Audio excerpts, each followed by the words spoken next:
The Joker won.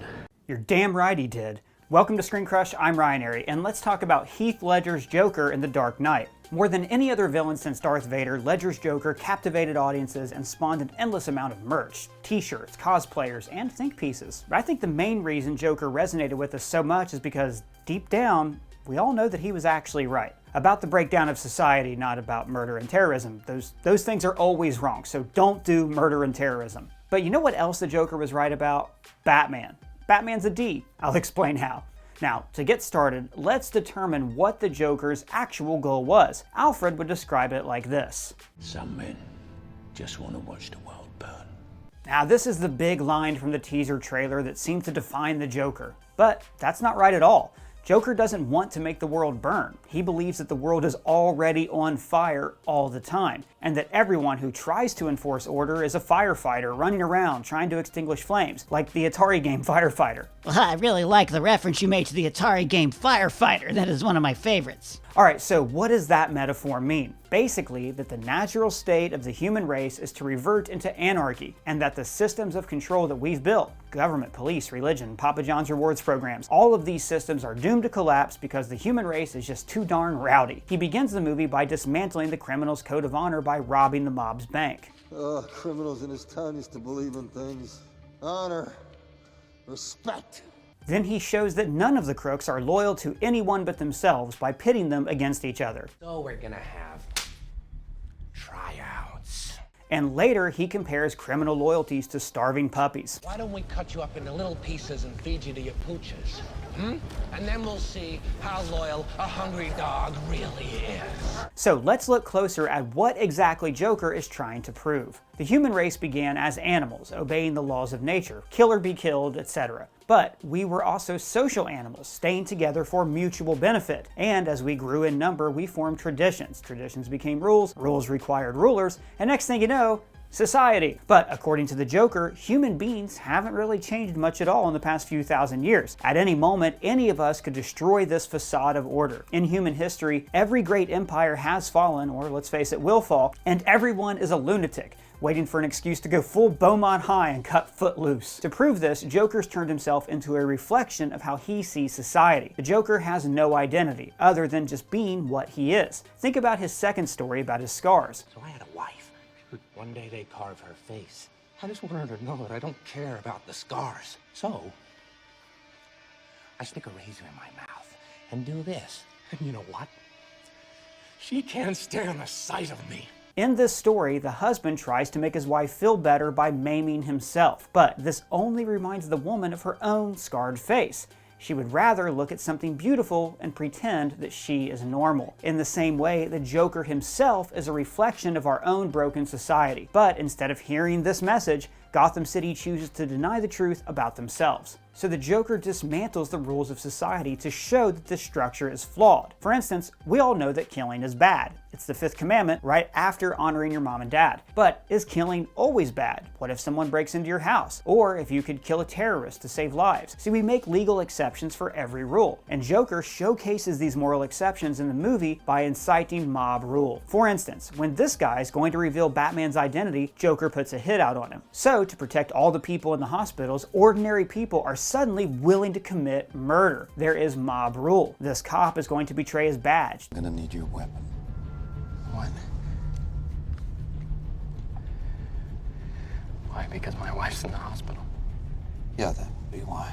This guy has a gun. Everyone instantly becomes tribal, caring more about their own loved ones than this innocent man that they've never met. And all it took was a threat from a guy in $2 face paint. If Coleman Reese isn't dead in 60 minutes, then I blow up a hospital. So everyone decides to throw the laws of society out the window and revert to mob justice. This idea of mob justice isn't that different from the vigilante justice that Batman practices, but we'll talk about that a bit later. Now, to research this video, I had to rewatch The Dark Knight a few times, and I wanted to repeat the big screen experience. So I watched Dark Knight on my new Cosmos Laser 4 projector from Nebula, the sponsor of this video. This projector is stunning. The laser-powered 4K image is way better than my TV and projects it at 2400 ANSI lumens, and it even works in the daylight. So the way this works is, it's an all-in-one projector with Android TV 10.0. You can download more than 7,000 apps, including Netflix and YouTube. You don't even need to use the HDMI inputs because it works as a smart TV all by itself,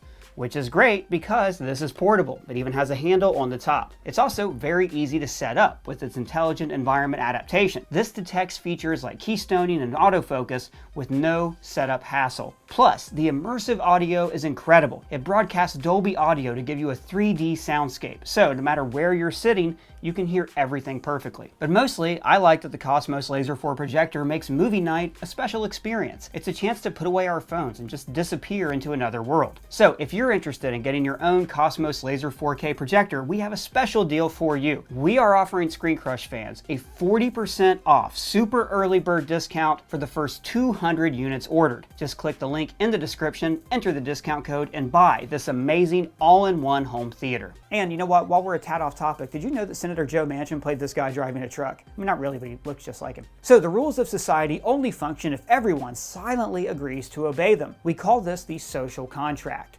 This is everything from the aforementioned killing is bad to picking up your dog's poop, or wearing a mask in the middle of a global pandemic. Some people choose to disobey these rules just to prove that they can. Like, I can post a video called "Puppies Are Amazing" and it'll have 1 million likes, but there's always one guy. Now back to the social contract. The main reason most of us obey rules is because if we didn't, we'd get thrown in jail and we'd lose our jobs and we would lose money. Money is the engine of order in our society, which is hilarious because money is a concept and does not actually exist. This is why Joker is always mocking its existence. I enjoy dynamite and gunpowder.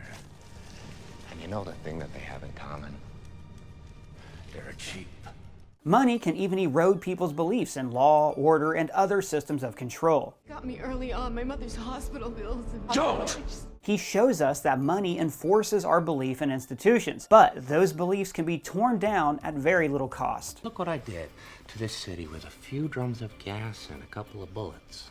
After all, money is evil, and the pursuit of money is a hollow existence. But the greatest system of human control is the system itself. We love to create plans to keep ourselves busy. Idle hands are the devil's tools. Nobody panics when things go according to plan, even if the plan is horrifying.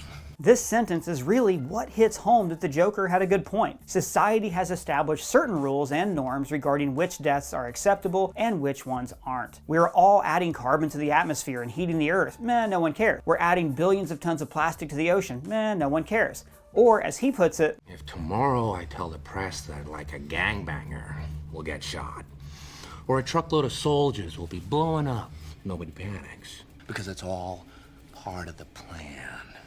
we like our death to be out of sight, out of our neighborhoods, or in another country. The mayor even says as much. The men you intend put away, those aren't people I'm worried about.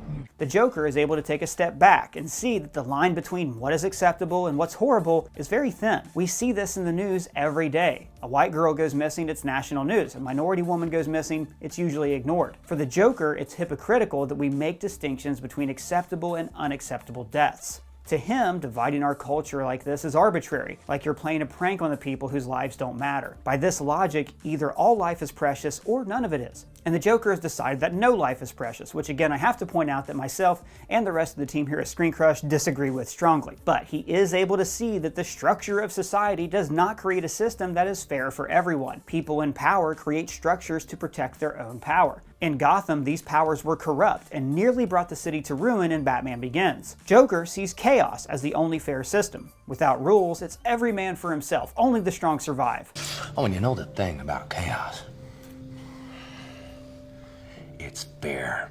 For instance, look what Batman has to do to maintain control of the city. He establishes fascist rule, ultimate control. He does this because it's the only way to make sure that everyone stays in line, that there can be no random elements like the Joker running loose around the city. See, like I said before, we all have silently agreed to obey a social contract. If just one person decides to buck this agreement, it causes chaos. That's how fragile the system is. Look what I did to this city with a few drums of gas and a couple of bullets. Joker is trying to prove that anyone can be this random person, that anyone can flip at any time. So any system that can be overturned by one guy, that system is inherently flawed and needs to be destroyed. So back to Batman. Why does he get to have this authority over people? He is enforcing a kind of normalcy that is acceptable to him, just as the corrupt politicians and cops that he's trying to get rid of were enforcing their own kind of normalcy that benefited their own worldview. Which brings us to the boat test. When you watch it through, it seems like a ringing endorsement of humanity. This city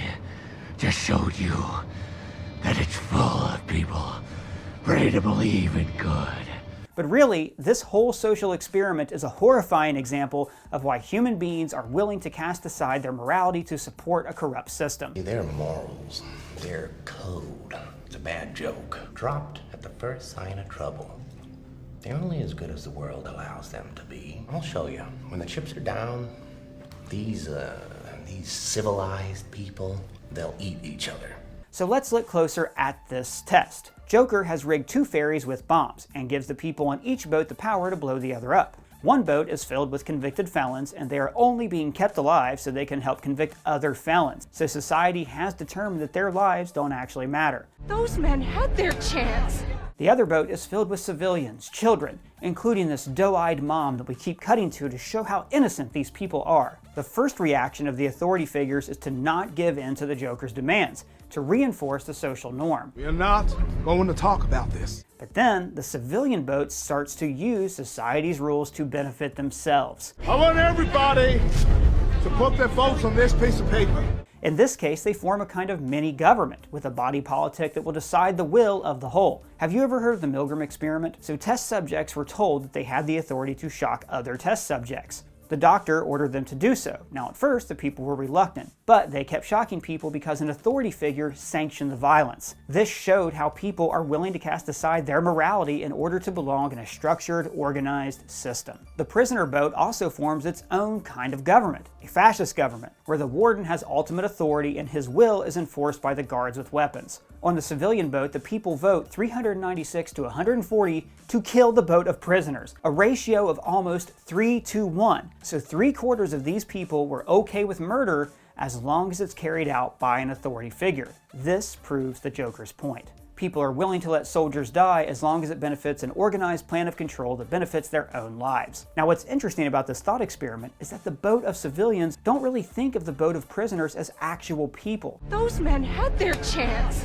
They see them as the other, as statistics. It's like that old question, would you rather have one loved one die or an earthquake around the world kill 1,000 people? When a person is far away or out of sight or speaks another language, it's easy for us to dehumanize them, to lump them into numbers or statistics. Now, this guy on the boat, the one who's a cartoonishly self-centered middle-aged white guy, those men on that boat, they made their choices.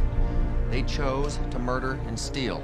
It doesn't make any sense for us to have to die too. He can't bring himself to actually kill. But even this proves the Joker's point. The system has decided to blow up the other boat. It was democratic, it was fair. But the personal desires of one individual can still overthrow the established order. And the main reason that this guy doesn't pull the trigger is because it would make him feel guilty. He's actually acting selfishly, thinking of his own guilt ahead of the lives of the people on the civilian boat. He doesn't pull the trigger because doing so is something that he couldn't live with. He's not acting in the best interest of the miniature society that they have created. The Joker's argument was that people cared more about themselves than each other.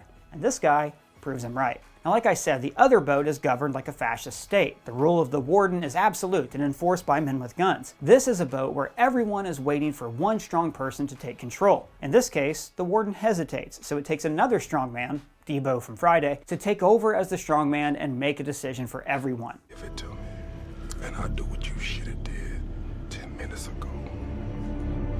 This again proves the Joker's point. He said that everyone was weak and followed orders just because that's what society expects them to do. In this case, the biggest, strongest guy on the boat enforces his morality on everyone else. Yes, this condemns everyone on this boat to death, but people are still following the whims and desires of one person. There is no outcry from the prisoners to sacrifice themselves to save the other boat. Everyone just submits to the will of this one strong guy. Now, all of this could be construed as reaching, like I'm just twisting all these events to play devil's advocate in an argument. This city just showed you that it's full of people ready to believe in good.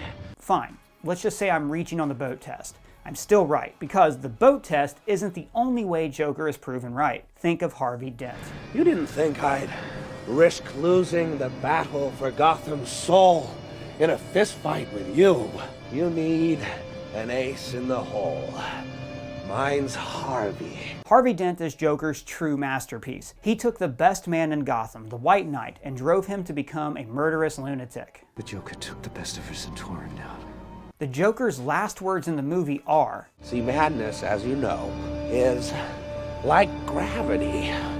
All it takes is a little push. And there's a reason this is his closer, because he's right. Harvey Dent was only as good as long as being good made his life better. Being good gave him prestige, a fiancé, and the sense that what he was doing made the world a better place. Doing good things made him feel good, so his actions weren't really all that selfless. In fact, Dent's downfall so effectively proved Joker's argument that Gordon and Batman had to create a lie. I killed those people. But think about this. They're not just lying about Dent. They're lying to the people about the way the world actually works. They're not telling the public that anyone can go mad, that anyone can disrupt the system. Instead, like most authoritarian regimes, they control the people with a lie. And here's another thing Joker was right about. They need you right now. But when they don't, they'll cast you out. And the movie ends with the public turning on the Batman. You see, the mere existence of the Batman proves Joker's argument that the system is doomed to fail. The Batman is not an agent of chaos. He's the manifestation of chaos. Let me explain. The moment Bruce Wayne put on a body armor and dressed up as a bat, he admitted that the system did not work. So the Joker sees this and goes, yeah, this guy gets it. There's no going back. You've changed things. Bruce Wayne became Batman for selfish reasons. He can't live with his own pain, so he wanted to make other people feel that pain. If his parents had never been murdered, then there's no way he would have selflessly sacrificed his happy life to help out others. He is Batman because it pleases him to be Batman. But he justifies his own selfish actions by telling himself that he's only there to enforce the rule of law and not to replace it. Joker sees Batman's attempt to be part of the system as hilarious, like he's the ugly duckling trying to blend in with the ducks when he doesn't realize he's a beautiful swan. Don't talk like one of them. You're not. Even if you'd like to be. To them, you're just a freak. Like me. At one point, Joker says, You want order in Gotham. Batman must take off his mask and turn himself in. And he's 100% right. The very presence of Batman invites chaos. He inspires supercriminals, but also he inspires ordinary people to act outside the system. Dressing up as an animal to fight crime it's pretty silly. Some days you just can't get rid of a bomb. It doesn't enforce the law. It acknowledges that the law is not enough. But Batman still holds on to this pretension that he serves the system, when the movie actually ends with him having to take control of the entire system to form an ultimate surveillance mechanism and expression of total fascism. This is the only way he can maintain control of the entire city, a city where the whims of one individual can plunge the city into chaos. If the system that Batman enforces is so good, then he shouldn't need to take total control like this, unless that system doesn't work. Unless, maybe, people are kind of terrible and will act selfishly to protect themselves or their families. Maybe everyone who thinks they're selfless is actually self-serving. Maybe the Joker saw all of this, like we were all playing a giant prank on ourselves, and he's sitting back and asking the world, why so serious? But that's just my thoughts on the Joker. If you have any, let me know in the comments below or at me on Twitter. And if it's your first time here, please subscribe. For Screen Crush, I'm Ryan Airy.